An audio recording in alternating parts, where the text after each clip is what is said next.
పాలమూరు న్యాయయాత్ర CWC special invitee Challa Vamshichandra Reddy శ్రీకారం రేపు మక్తల్లో ప్రారంభం. పార్లమెంట్ సెగ్మెంట్లోని 7 అసెంబ్లీ నియోజకవర్గాల్లో యాత్ర సుమారు 25 రోజుల పాటు కంటిన్యూ అంటూ ఒక న్యూస్ చూస్తా ఉన్నాం. ఈ హోమ్స్ ఇన్ఫ్రా సంస్థ సొల్లేరు విలేజ్ యాదాద్రి భువనగిరి డిస్ట్రిక్ట్ లక్ష్మీ నరసింహస్వామి ఆశీస్సులతో మా కస్టమర్లకు అందుబాటు ధరలోనే ఈ అద్భుతమైన ప్రాజెక్టుని మీ ముందుకు తీసుకువచ్చా. మా ఈ ప్రాజెక్టులో ఇండిపెండెంట్ హౌసెస్ కట్టుకోవడానికి ఓపెన్ ప్లాట్స్ కలవు. హౌస్ ఎలివేషన్ ఈ విధంగా ఎక్సలెంట్ గా ఉండబోతోంది. ఈ అద్భుతమైన అవకాశాన్ని సద్వినియోగం చేసుకోగలరు. సో మొత్తానికైతే వంశీచంద్ర రెడ్డి మహబూబ్నగర్లో గెలవడానికి శతవిధాల ప్రయత్నాలు చేస్తున్నట్లు తెలుస్తూ ఉంది. సో మొత్తానికైతే పాలమూరు న్యాయయాత్రను ఆయన ప్రారంభిస్తున్నట్టుగా క్లియర్గా తెలుస్తూ ఉంది.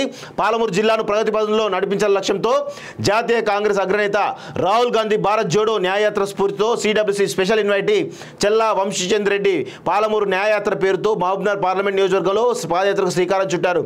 జనవరి 31న ఉదయం 10 గంటలకు మక్తల్ నియోజకవర్గంలోని కృష్ణా గ్రామంలోని క్షీరలింగేశ్వర స్వామి మఠం నుంచి మంత్రి దామోదర్ రాజన్ సమక్షంలో యాత్రను ప్రారంభించనున్నారు. మహబూబ్నగర్ పార్లమెంట్ నియోజకవర్గ పరిధిలోని 7 అసెంబ్లీ నియోజకవర్గాల మీదుగా ప్రతి నియోజకవర్గంలో 3 రోజుల చొప్పున దాదాపు 25 రోజుల పాటు ఈ పాదయాత్ర సాగుతుంది. మక్తల్ నుంచి ప్రారంభం అంటూ మొత్తానికైతే మక్తల్ నుంచి ప్రారంభమయ్యేటువంటి యాత్ర ఇది ఫిబ్రవరి 8 నుంచి 10 వరకు దేవరకద్ర, ఫిబ్రవరి 11 నుంచి 13 వరకు షాద్నగర్, ఫిబ్రవరి 15 నుంచి 17 వరకు జడ్చర్ల, 19 నుంచి 21 వరకు మహబూబ్నగర్ నియోజకవర్గంలో పాదయాత్ర నిర్వహించనున్నారు. కొడంగల్ నియోజకవర్గంలో మాత్రం ముఖ్యమంత్రి రేవంత్ రెడ్డితో చర్చించి తేదీలు ఖరారు చేస్తామని ముగింపు సభకు ముఖ్య అతిథిగా సీఎం హాజరవుతారని చల్లా వంశీచంద్ర కార్యాలయం తెలిపింది.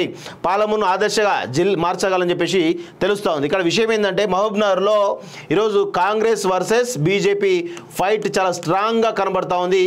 ఇక్కడ సో కాంగ్రెస్ నుంచి already Vamsichandra Reddy already fix అయినట్టు తెలుస్తోంది. మరి బీజేపీ నుంచి ఇద్దరు కీలకమైన నాయకులు ఈరోజు రంగంలో ఉంటున్నట్టు తెలుస్తోంది. ఒకరు డీకే అరుణ, రెండో వ్యక్తి ఏపీ జితేందర్ రెడ్డి. సో వీళ్ళిద్దరిలో ఎవరికొకరికి టికెట్ ఇచ్చేటువంటి అవకాశం అయితే కనబడుతోంది. సో గతంలో డీకే అరుణ దాదాపు 20-30 వేల తేడాతోటి ఓడిపోవడం జరిగింది. సో ప్రస్తుతం ఆమెకే టికెట్ వచ్చేటువంటి అవకాశాలు బలంగా ఉన్నాయని చెప్పేసి తెలుస్తున్నప్పటికీ కూడా ఈరోజు మరి వంశీచంద్ర రెడ్డి దూకుడు ముందు డీకే అరుణ ఈరోజు పెద్ద ఎత్తున మరి ఏమైనా పోరాడి మరి విజయం సాధించగలుగుతుందో లేదనేది మరికొద్ది రోజులుగా తెలియాల్సిన అవసరం ఉంది అని తెలుస్తూ ఉంది.